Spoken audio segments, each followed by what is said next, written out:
ప్రభునందు మాకు అత్యంత ప్రియులైన దేవుని ప్రజలందరికీ యేసుక్రీస్తు వారి శ్రేష్టమైన పూజింపదగిన ఉన్నతమైన నామం పేరిట హృదయపూర్వకంగా శుభాలు ప్రకటిస్తున్నాను. బాగున్నారా? మీరంతా క్షేమంగా ఉన్నారు కదా?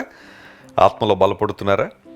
ప్రియుడా, నువ్వు ఆత్మలో వర్ధిల్లుచున్న ప్రకారము అన్ని విషయముల్లో వర్ధిల్లుచు సౌఖ్యముగా ఉండవలనని నీకోసం ప్రార్థన చేస్తున్నానన్న దేవుని సేవకుడు.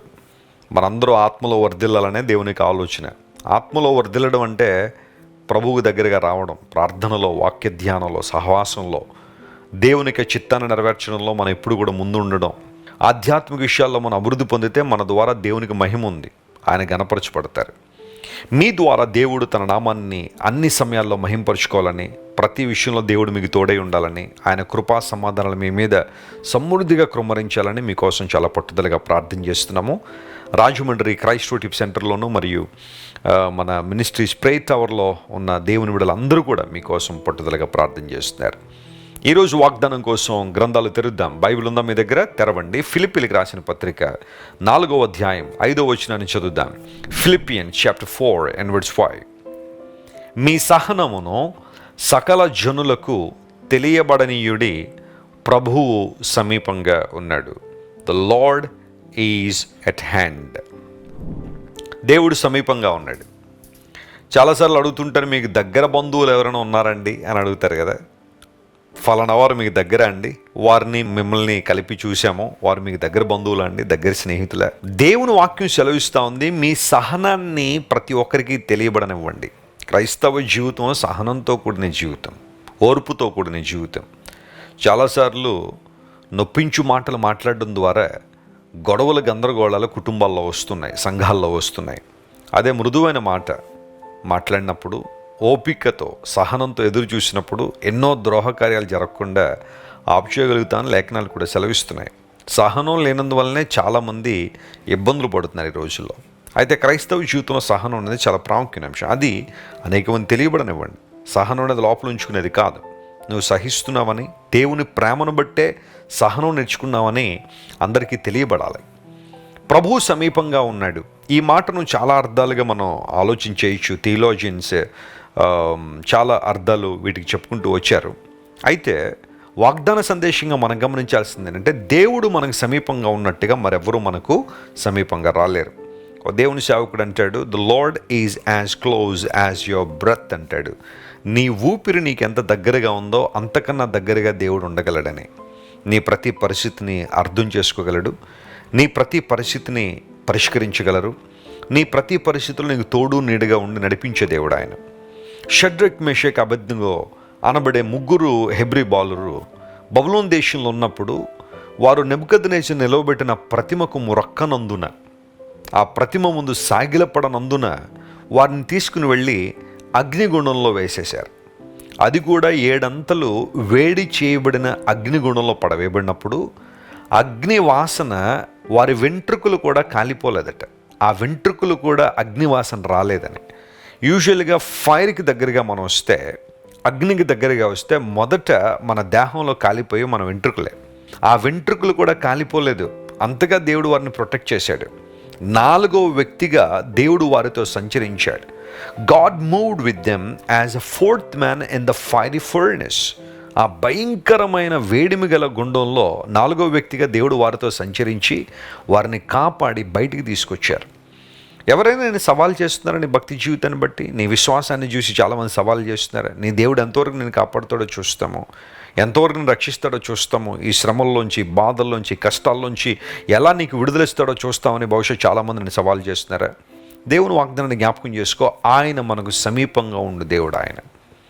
ద్వితీయోపదేశకాండంలో కూడా మోషే మాట్లాడుతూ 4వ అధ్యాయంలో ఇలా అంటాడు, మీ దేవుడు యెహోవా మీరు మొరపెట్టినప్పుడల్లా మీకు సమీపంగా ఉన్నట్టు మరి ఏ జనమునకు ఏ దేవుడు సమీపంగా ఉన్నాడు అని ప్రశ్నించారు. ఇశ్రాయేలు ప్రజల చుట్టూ చాలామంది అన్య దేశాలు లేదా అన్య రాజ్యాలు ఉన్నాయి. వారు ఒక్కొక్కరు ఒక్కొక్క దేవతనో లేకపోతే వాళ్ళ చేతులతో చేయబడిన వాటిని ఆరాధన చేసుకుంటున్న ఆ రోజుల్లో మోషే దేవుని ప్రజలను సవాలు చేస్తున్నాడు. మీరు మొర్రపెట్టినప్పుడల్లా, అప్పుడప్పుడు కాదు, ప్రతిసారి దేవుడు మీకు తోడై ఉన్నట్టుగా మరి ఏ జనమునకు ఏ కల్పింపబడిన దేవుడు తోడుగా ఉన్నాడు, సమీపంగా ఉన్నాడు చెప్పండి. యేసుక్రీస్తు ప్రభువారు నీకు నాకు తోడుగా ఉండాలనే పరలోక రాజ్యాన్ని విడిచి శిలువ మరణం పొందినంతగా ఆయన విధేయత చూపించిన వాడే తను రిక్తునిగా చేసుకున్నాడు. దేవుణ్ణి ఏ ఒక్కరు కూడా రిక్తునిగా చేయలేరు, ఎంటీ చేయలేరు. ఎందుకంటే ఆయన సకలైశ్వర్య సంపన్నుడు. ఆయన సకలైశ్వర్య సంపన్నుడైన దేవుణ్ణి ఏ ఒక్కరు రిక్తునిగా చేయలేరు. అయితే యేసు ప్రభు తనకు తానుగా రిక్తునిగా చేయబడ్డాడు. He became empty for us and came to this world. తాను తగ్గించుకుని లోకానికి వచ్చి దాసుని స్వరూపం ధరించుకున్నాడు. తన స్థాయికి మనల్ని తీసుకెళ్లాలని మన స్థాయికి దిగి వచ్చాడు యేసు ప్రభువారు.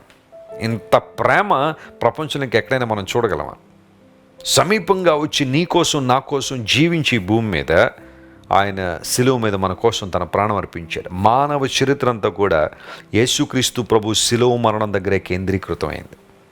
ఆ శిలువ మరణమే మనిషికి రక్షణను ప్రసాదించింది, ముక్తి మార్గాన్ని ప్రసాదించింది, ముక్తి మార్గాన్ని తెలియజేసింది.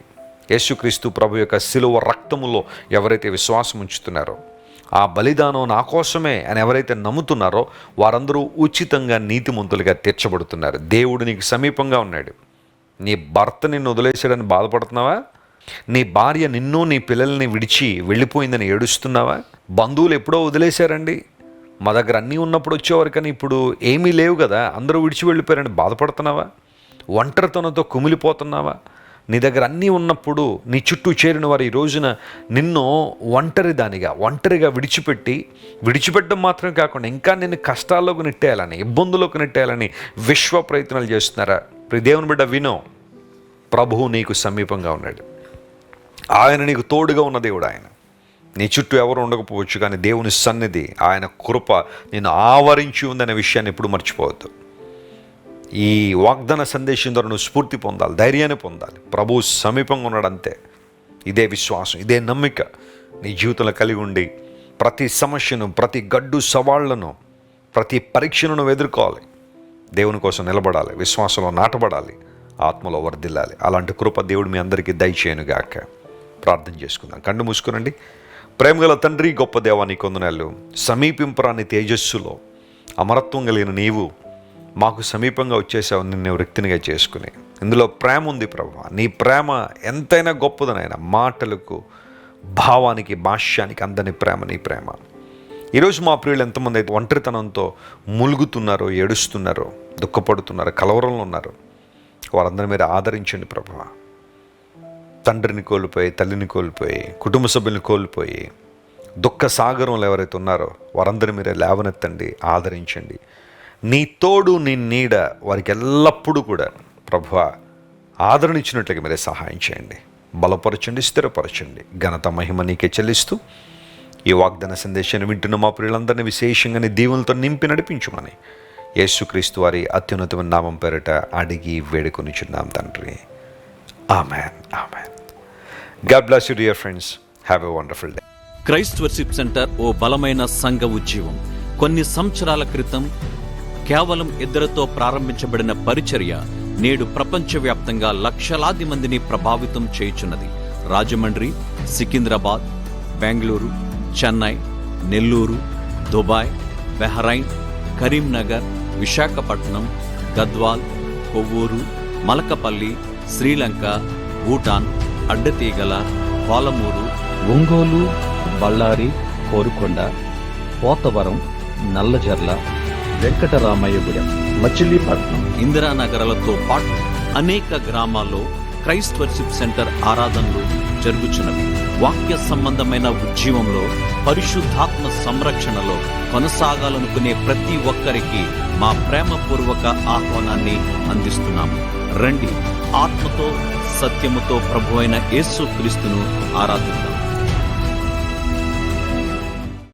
మీరు ఇంతవరకు విన్న దైవ సందేశం మరియు దేవుని సేవకులు చేసిన ప్రార్థన మీకు ఆశీర్వాదకరముగా ఉన్నదని విశ్వసించుచున్నాము. ఈ సందేశాన్ని మీ స్నేహితులకు, బంధువులకు షేర్ చేయండి. మీకు ఏదైనా ప్రార్థన అవసరత ఉన్నచో మా ఫోన్ నంబర్లకు కాల్ చేయండి. దేవుడు మిమ్మల్ని ప్రేరేపిస్తే విశ్వాసంతో సాగుచున్న ఈ పరిచర్యను ప్రోత్సహించండి. మరిన్ని వర్తమానాలు, పాటలు వినుటకు జాన్ వెస్లీ మినిస్ట్రీస్ అను మా యూట్యూబ్ ఛానల్ను సబ్స్క్రైబ్ చేసుకొనండి. ప్రభువైన యేసుక్రీస్తు కృప మీకు తోడైండును గాక.